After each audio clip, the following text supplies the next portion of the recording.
Good day, everyone! Londononion here, returning with the second installment of our three-part series for the Deceiving Deadeye. Looking at our agenda for this discussion, we'll first have a quick recap of our build, transition into the anticipated boss efficacy evaluation, and we'll end off with some potential retrospective build reconfigurations. Let's begin. Our Deceiving Deadeye is led by the Alchemist and accompanied by the Invader. To aid this pairing in their success, Stone Mist is employed on the Alchemist side, while Reboot is used for the Invader. The main weapon of choice is the Monorail, with the Bolt Driver as the secondary, and lastly, the Spectral Blade for our melee weapon. The concoctions consumed are Root Water, Bark Extract, Xenoplasm, and either Shadeberry or Dark Fluid, though this onion favors the former. Our leading amulet is the Difference Engine, and our rings are Leaking Gemstone, Anesthesia's Inspiration, Generating Band, and Close Loop. Following an evaluation of function, this onion had determined that our Deceiving Deadeye is a tactician, more specifically, a cannon type. Cannons prioritize efficiency, particularly in range damage, over everything else. The success of this build is heavily dependent on skill use and weapon mods. The Reboot skill will allow a frequent use of decoys while simultaneously adding mod power. Stone Mist will reduce received stagger and give our Deceiving Deadeye extra damage reduction and an easier opportunity for returning fire where it may be difficult. Now, Recoil Dampener on the Monorail is the key to success for a majority of enemy encounters, and Leaking Gemstone is integral to its frequency of activation. Although efficiency is at the top of the priority list for this cannon, self-preservation also has its role. Due to Closed Loop, both of our weapons grant shields and consequently replenishes health over time. Now, this build is far from being a tank, but is also not made of glass. For a more complete understanding of how this build functions, this onion highly recommends viewing the first installment. Otherwise, for those that are caught up, we'll move on to boss efficacy. For the boss efficacy discussion, typically, primary focus is given to world bosses with a secondary focus on sub-bosses that exemplify the strengths, shortcomings, and adaptive capability of our build. Now, there are three categories I break bosses down to. Similar to our archetype matrix, they are Brawlers, Sentries, and Dynamos. Brawlers are melee-oriented and constantly bring the fight to you. They tend to exercise AoE type attacks, are more likely to have armored hides / weak spots, if any at all, and devastating blows.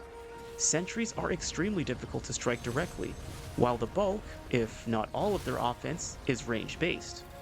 Their vulnerability tends to have a variable state. They have a greater likelihood of minion reliance, and will force a player's attention on evasion over offense, or what this onion will call a forced trial. Dynamos are a varied mixture of ranged and melee-based attacks, complicated / attention-splitting fight patterns, map manipulation, and high maneuverability are primary markers of Dynamos. However, they tend to have a Brawler or Sentry edge in their dynamic offense. With the parameters set, we'll start off with bosses that exemplify the strengths of this build. For our first boss, we'll look at Lydusa. This onion classifies Lydusa as a textbook sentry. She has frequent minion use, has varied vulnerability past the first phase, and is mostly distant throughout the battle. She makes a regular use of projectiles and small ground-based radial traps. Lastly, she has a dynamic effect of attention-splitting offense and map manipulation in her final phase. Now, Lydusa has quite the offensive pattern that will frequently require readjustment and will leave little room for sustained fire. For our Deceiving Deadeye, this works well with build synergy. The main aim of this build is to take the shots that count, as opposed to spray and pray. Naturally, the not-so-long windows of opportunity are easily taken by the Monorail, especially when activating Recoil Dampener. During this battle, this onion did not make much use of Reboot, but instead would favor Stone Mist. Stone Mist can be used creatively to tank her staggering projectiles or radial ground traps to return fire, but this is best reserved as needed, or where predictably necessary. When summoning her minions, a single fully charged shot should take out the Master Orb, and make their presence in the arena brief. The first phase, in this Onion's opinion, is ironically the most difficult, only because one has to rely on regular damage since her weak spot, that enamoring blue face, remains concealed until later phases. Her frequency of exposure will increase until the final stretch where she will remain completely exposed until the bitter end. The monorail will make very light work of her.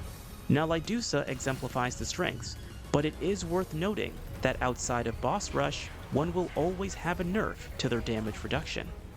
Transitioning to the Ravager, this one is a brawler. The Ravager makes use of a series of AoE attacks and has moderately high devastation with bleeding, knockdown, and high damage potential. He has minimal minion use and a forced trial attack during the second phase. What easily makes this boss a strength is his large exposed weak spot, and consequently makes an appetizing target for the monorail. Despite the high maneuverability of the Ravager, his attacks are relatively slow. With this in mind, this Onion had a fair amount of success making frequent use of the reboot skill, not only for decoys, but optimizing mod power for recoil dampener. Provided the Ravager decides to target one's decoys, ample time will be provided for big damage numbers. It is worth noting that in this battle, ammo drops are relatively scarce, but due to the refunder and transference mutators, melee strikes and shots from the bolt driver can help with ammo replenishment. Our Deceiving Deadeye will have an easy time with this battle. Transitioning to bosses that test adaptive capability, first up we have Corruptor. For those that have seen our past boss efficacy discussion, the Corruptor is a dynamo, but with a sentry edge. The Corruptor itself is consistently distant, has heavy minion use due to the Guardian and Root Moths, and has varied vulnerability. The Corruptor also has one AoE attack that is highly devastating. The Guardian, which is intimately tied to the Corruptor, is like the brawler side of this boss battle, and makes use of its own minions, has an armored hide, and high devastation. When taking on the Corruptor, this Onion had the most success only targeting the Corruptor while evading the Guardian. When the Guardian summons its swords, a single whirlwind attack from the Spectral Blade is enough to incapacitate it. It is important to note that one must be close enough to directly strike the floating sword with one's melee weapon. The Corruptor's weak spot will be initially hidden, but the sheer power of the monorail makes shots at the Corruptor worth the investment. Now, this method is heavily suggested due to the profile of our weapons. If one were to incapacitate the Guardian, then taking on the Flyers may bring unnecessary difficulty, as one's best bet is to use the bolt driver, but it is not a hit scan weapon and fires in bursts. This is not to say that the traditional method can't be done, but will have some extra steps involved, particularly the volume of Root Moths.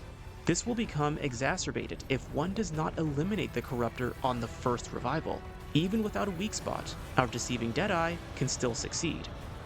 Transitioning to the Nightweaver, this one is a dynamic brawler by this Onion standards. Her devastation is surprisingly high, particularly with her physical attacks and AoE ground pound. She has varied vulnerability, periodic minion use, and has high maneuverability and map manipulation dynamic effects. The Nightweaver is separated into two phases. Our Deceiving Deadeye will have to take an opportunistic approach to the Nightweaver, since her ranged attacks are frequent and the monorail has a relatively lengthy kickback animation. If ill-timed, her ranged attacks can quickly end our Deadeye. This Onion had the most success charging the monorail just as the Nightweaver initiates her ranged attack. Once she releases her ranged attack, the monorail should be fired regardless of charge level. This should leave just enough time to dodge her attack while getting a shot off. Additionally, following her ground pound attack, one can get a fully charged shot in before she returns to her typical maneuvers. Due to the strength of the monorail, her weak spot, when she exposes it to spawn minions, can be very quickly destroyed and turn the Nightweaver into her ethereal form. Distance is important if aiming for the weak spot, since her minions will ground our Explorer if contact is made. Both the Bolt Driver and Spectral Blade are viable answers to this. Going into the second phase, assuming her heart is destroyed, our Deceiving Deadeye will have to rely on a mixture of their offensive means to be effective. This is more of a close-range skirmish, and the timing for the monorail will require heavy discretion. Unfortunately, the Nightweaver came with empathy in this demonstration, and Reboot was consequently avoided for most of the battle. Her patterns are static and predictable, but one will have to exercise Kiter-like attrition to take her out without getting grabbed. Finishing off with bosses that exemplify the weaknesses of this build, we have Venom.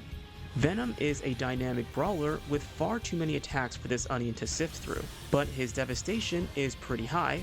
He has a series of AoE attacks, periodic minion use with root totems, and seems to have a level of varied vulnerability. This onion had a hard time pinpointing when this took place though. Venom also has a dynamic effect of complicated offense with high maneuverability. As a brawler, Venom constantly brings the fight to our Deceiving Deadeye, and this puts massive stress on the successful use of the monorail. The Reboot skill with decoy use adds much needed breathing room for a swift retaliation. Dodging his attacks is tricky in this onion's opinion, and may force more of a Kiter's meta of quick offensive/defensive patterns.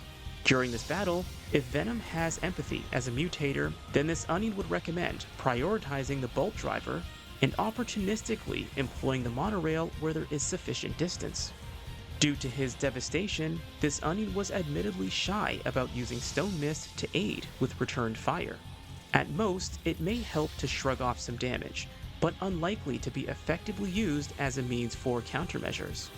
This onion's victory came from a series of, dare I say, lucky weak spot hits in relatively quick succession. Previous attempts resulted in lengthier battles with close call victories. Lastly, for weaknesses, we have Magister Delane.